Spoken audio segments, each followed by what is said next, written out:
श्रद्धेय स्वर्गीय कौशल किशोर जी स्मृति संचय मिशन आज 7 अगस्त 2012 को डॉक्टर जैन, जो कि उनके परम सहयोगी रहे, उनकी रिकॉर्डिंग लेने आज यहाँ आया है।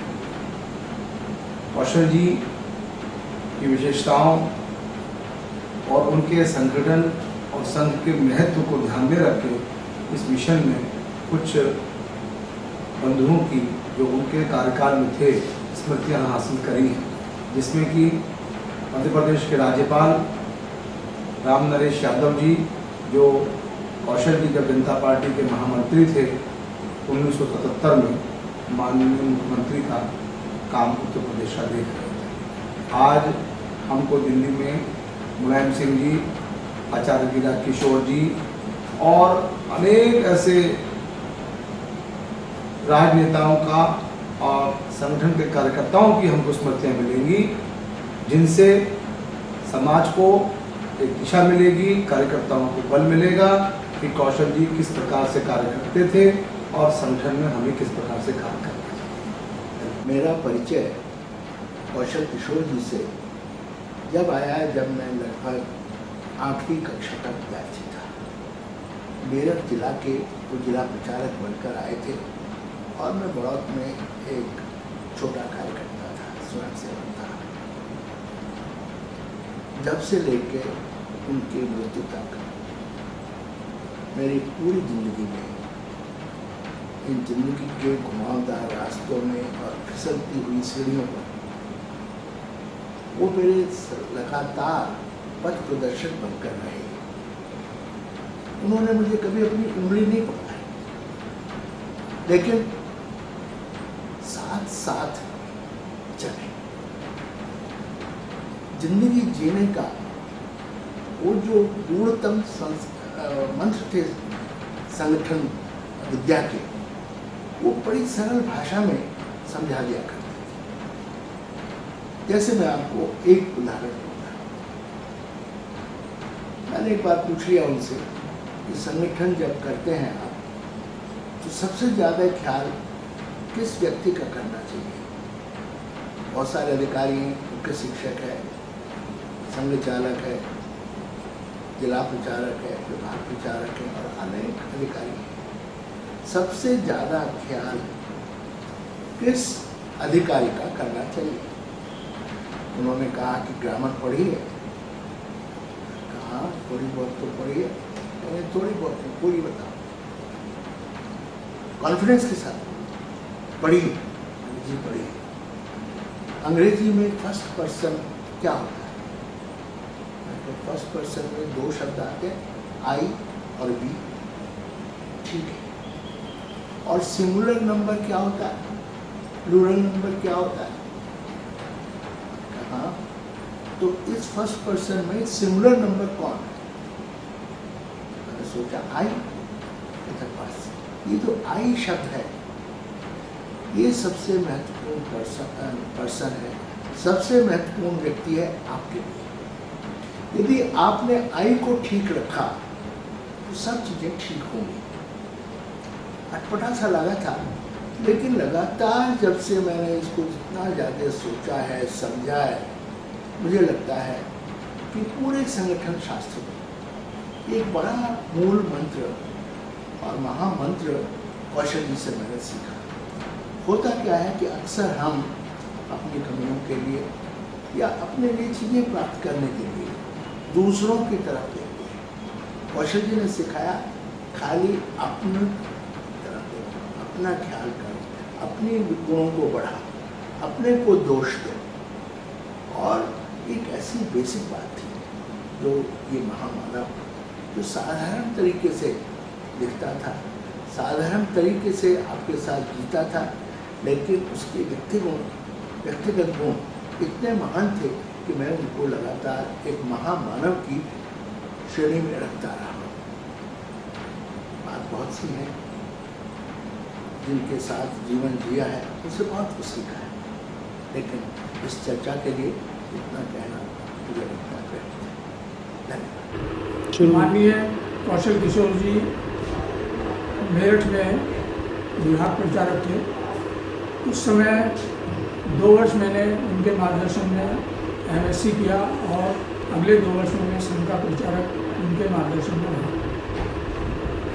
4 वर्ष का सानिध्य इस प्रकार है, परंतु उससे भी पहले 1960 से संघ शिक्षा वर्ग में गया। तब से उनके बौद्धिक, उनकी बैठक आदि सुनने देखने का अवसर प्राप्त हुआ। मैं ये अनुभव कर सकता हूँ और मेरे पास बहुत कुछ लिखा हुआ सामग्री उनके द्वारा बोली हुई बैठकों में विषय सामग्री उपलब्ध है।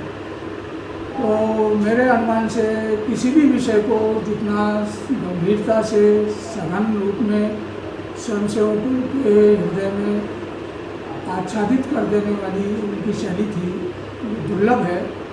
और मेरी स्मृति में बैठक के माध्यम से इतना श्रेष्ठ मार्गदर्शन मैं दूसरा कोई समानांतर नहीं देख सका। इसके अतिरिक्त आनुषंगिक संगठन जितने भी रहे, उनका मार्गदर्शन और उनका समन्वय करना और उनका संघ द्वारा ठीक नियंत्रण रखना, ये उनकी कार्यकुशलता थी। इसमें भी वो पूर्णतया सफल रहे। और इसीलिए 1971 में जब बहुत कुछ आवश्यकता थी, तो भारतीय जनसंघ के संगठन मंत्री के रूप में संपूर्ण उत्तर प्रदेश का कार्य देखने के लिए उनको निश्चित किया गया। तो ये ठीक है। उसके बाद जनसंघ के संगठन मंत्री, प्रांतीय अधिकारी के रूप में भी मैं जब मेरठ के बाद मुरादाबाद गया, विभाग प्रचारक बना, तो उस समय जनसंघ संबंधी भी बहुत सी घटनाएं ऐसी हैं जिसमें उनका निर्णय सारे देश और देश की राजनीति को संचालित करने में अग्रगण्य माना जा सकता है। इन्हीं भी गलत व्यक्तियों को आगे न बढ़ने देना और केवल पात्र प्रत्याशी ही MLA MP का टिकट पा सकें, इस संबंध में उनकी कार्यकुशलता और उनकी संवेदनशीलता और किन्हीं भी गलत तत्वों से प्रभावित न होने की उनकी क्षमता, ये दुर्लभ है। और मैं ऐसा अनुभव करता हूँ कि बौद्धिक दृष्टि से, मार्गदर्शन के नाते, संशोधकों से स्नेह और संबंध के नाते और जनसंघ के दिनों में राजनीतिक मार्गदर्शक के नाते एक दुर्लभ व्यक्तित्व के रूप में माननीय कौशल किशोर जी रहे। और उनके जीवन के अंतिम क्षण में भी मैं उनके दर्शन करने का सौभाग्य प्राप्त कर सका। अखिल भारतीय अधिकारी संघ के नाते वो झंडेवाला में रहे, तब भी उनका मार्गदर्शन अनेक रूप में मुझे प्राप्त हुआ। मैं समझता हूँ कि इतने व्यापक क्षेत्रों में ऐसी प्रतिभा राष्ट्रीय स्वयंसेवक संघ के लिए दुर्लभ व्यक्तित्व के रूप में प्राप्त थी। मैं अपनी हार्दिक श्रद्धांजलि उन्हें समर्पित करता हूँ। मेरा माननीय कौशल किशोर जी से सबसे पहला संपर्क जो मैं करती हूँ उनके साथ साथ मेरठ में प्राथमिक शिक्षा वर्ग में रहा। उस समय वो मेरठ के नगर प्रचारक थे। बाद में जिंदगी भर मेरा उनका साथ रहना हुआ, यहाँ तक कि राजनीतिक क्षेत्र में भी जो उन्होंने 1975 के बाद काम किया और एमरजेंसी में भी उनके साथ ज़्यादा काम करने का अवसर रखा। बात रखने में इतने चतुर थे और सारे विषयों के बारे में इतने ज़्यादा जानकार थे कि किसी भी व्यक्ति को वो समाज में प्रभावित कर देते और सारे देश की काल की क्या परिस्थिति है इसका आकलन उनका बहुत ही अच्छा है। उसके कारण वो किसी को भी प्रभावित करते थे और किसी का भी मार्गदर्शन करने की स्थिति में रहते। वैसा ही हमारे साथ भी था। हमारे से अवस्था में जो 12 वर्ष बड़े थे, उनको साथ साथ काम करने के कारण एक प्रकार से जिंदगी भर वो हमारे मार्गदर्शन के रूप में ही रहे और उन्होंने हमें सब प्रकार से दिशा देने का प्रयत्न किया। एमरजेंसी समाप्त होने के बाद जब भारतीय वो जनता पार्टी बनी तो उत्तर प्रदेश के वो जनरल उत्तर प्रदेश के जनरल सेक्रेटरी बनाए गए, प्रधानमंत्री बनाए गए। उस समय मैं तो फिर जनसंघ में चला गया था और भारतीय जनता पार्टी में काम करने लग गया था, इसलिए दिन रात उन्हीं के साथ व्यवहार होता। जनता पार्टी में अनेक प्रकार के लोग आए थे, सभी दलों के लोग आए थे और सभी स्वभाव के लोग आए थे। इसलिए वो महामंत्री होने के कारण उत्तर प्रदेश में और सरकार भी होने के कारण सब मंत्रियों को एक साथ लेकर चलना और सारी समस्याओं का समाधान करना और समाधान करने में सब लोग एक साथ चल सकें, इस प्रकार का उन्होंने बहुत ज़्यादा प्रयत्न किया, जिसके कारण उत्तर प्रदेश के अंदर 2-2.5 वर्ष तक जनता पार्टी की सरकार जो है चलती है। श्री कौशल किशोर जी अत्यंत कर्मठ कार्यकर्ता थे।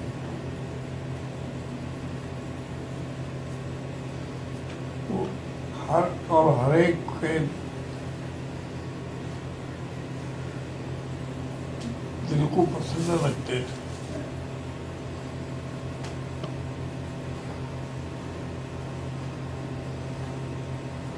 उनमें गुण विशेष भाषण कला बहुत अच्छी थी।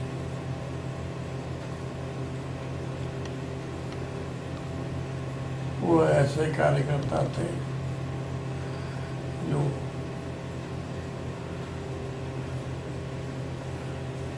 प्रत्येक को प्रिय थे। अपनी लोकप्रियता में उन्होंने ऐसा स्थान प्राप्त किया था जिससे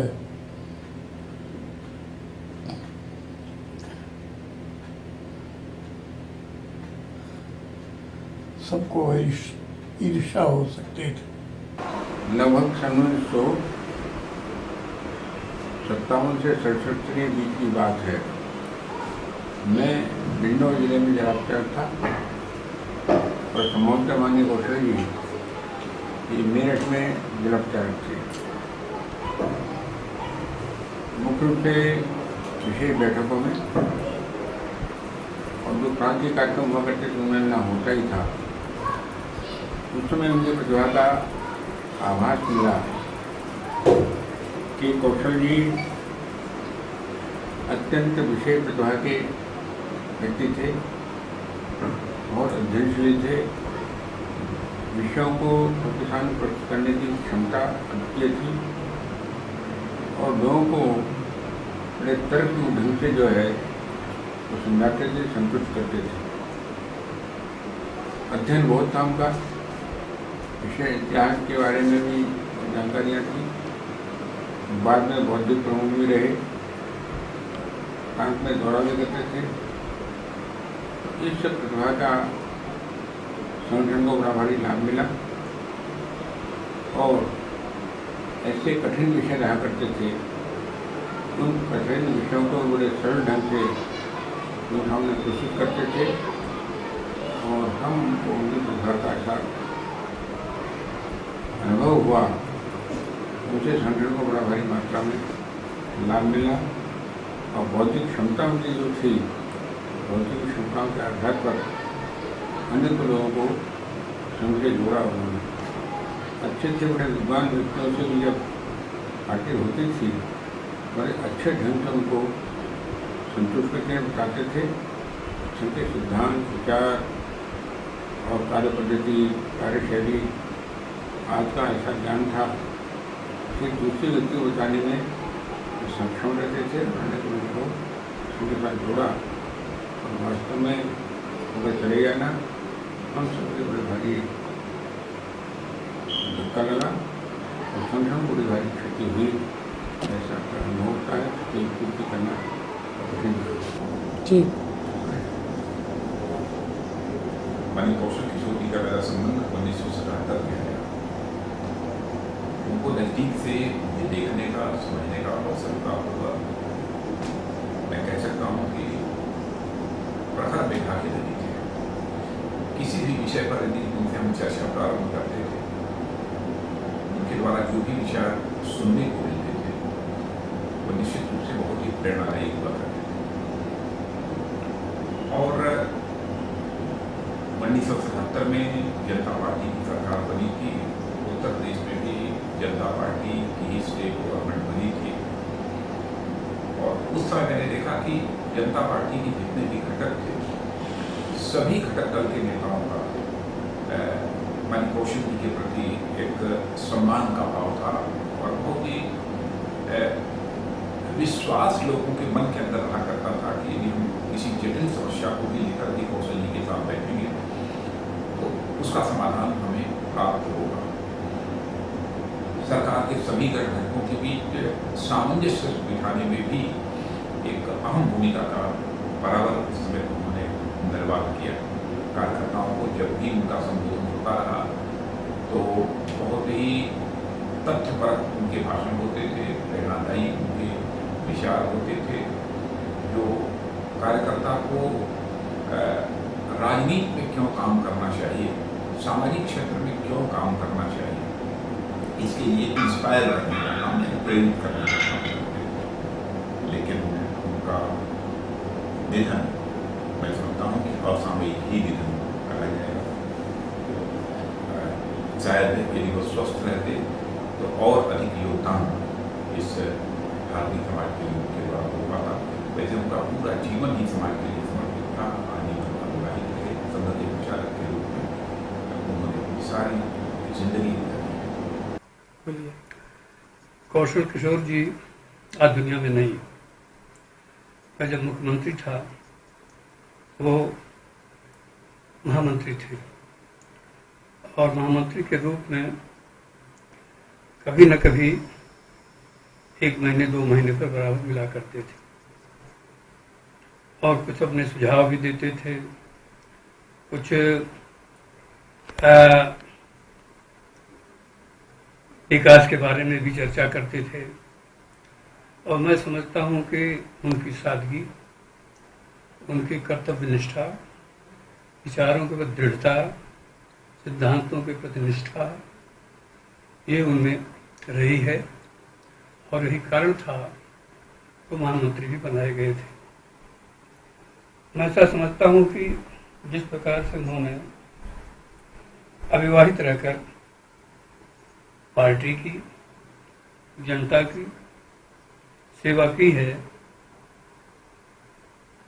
उस लगन को कभी भुलाया नहीं जा सकता। उनकी निष्ठा को जो भी व्यक्ति उनके संपर्क में आया होगा, जितने भी लोग आए होंगे, वो इस बात का अनुभव किए होंगे जरूर कि एक सीधे साधे सादगी के बीच में विचारों की दृढ़ता के साथ जो बात करते थे, तो उनके चले जाने के बाद जो उनकी वो वाणी थी हमेशा के लिए समाप्त हो गई।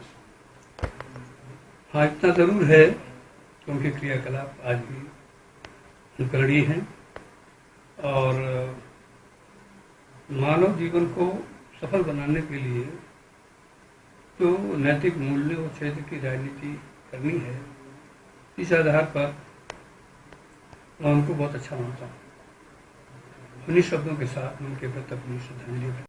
मुझे अत्यंत हर्ष है कि श्री कौशल किशोर के स्मृति में, स्मरण में एक स्मृति दिवस लखनऊ में कुशाभाऊ ठाकरे सभागृह के में ही मनाया जा रहा है, जिसमें माननीय अध्यक्ष भारतीय जनता पार्टी के राजनाथ सिंह और पूर्व मुख्यमंत्री और केंद्रीय मंत्री वो मुख्य अतिथि में रहेंगे। कौशल जी को मैं 1974 से बहुत निकट होकर उनसे मिलना जुलना हुआ था। लखनऊ में नाना जी के कहने पर मैं वहाँ के जो विधानसभा की चुनाव था उसमें भाग लेने के लिए मैं पहुँचा था और जो कंप्यूटर के ज़रिए नाना जी को मैं सलाह कर सकता था, मैंने सलाह दी। तो उस समय कार्यालय में कौशल जी रहते थे, हम भी वही कार्यालय में रहते थे, तो मिलना जुलना बहुत होता था। और उसके बाद भी इमरजेंसी के पहले और इमरजेंसी के बाद भी कई बार उनसे मिलकर बात करने के लिए मौका मिली थी। एक तो उनका विश्लेषण अभूतपूर्व था, वो हर बात पर अनेक परस्पर विरोध बातें अखबारों में आती थी, उस सबका मंथन करके एक सही निष्कर्ष निकालते थे। और दूसरा है कि उनमें बातों में उतने विनोदनीय विचारों रखते थे कि आनंद होता था बात करने के लिए, क्योंकि वो हंसते हंसते बोलते थे। कभी मैंने उनको मायूस नहीं देखा या क्रोधित नहीं देखा, कभी उनको कोई सी वेदना में भी नहीं देखा। तो एक बड़े अच्छे तरीके से वो अपनी बात बोलते थे और नई नई बातें निकाल करके बताते थे। तो इसीलिए आज मैं सोचता हूँ कि एक वरिष्ठ अधिकारी, संघ में भी बड़े वरिष्ठ थे, संगठन के काम करते थे और उनका 24 घंटे एक कार्यकर्ताओं की मंशा से जो काम करते थे, इसकी मुझे आज स्मरण आती है। और मैं समझता हूँ कि इतनी बड़ी संगठन भारतीय जनता पार्टी बनी है या इस देश में संघ का फैला हुआ प्रभाव है, ये इसीलिए कौशल किशोर जैसे व्यक्तित्व सब अपने जीवन के जो लक्ष्य हैं उसको त्याग करके आकर उन्होंने समाज की सेवा में योगदान दिया। और मुझे मेरा हृदय से इस संदर्भ में इस मौके पर मेरा हृदय से उनको प्रणाम करने के लिए इच्छा होती है। और मैं जिन लोगों ने ये कार्यक्रम किया है उन सबको बधाई देता हूँ। धन्यवाद।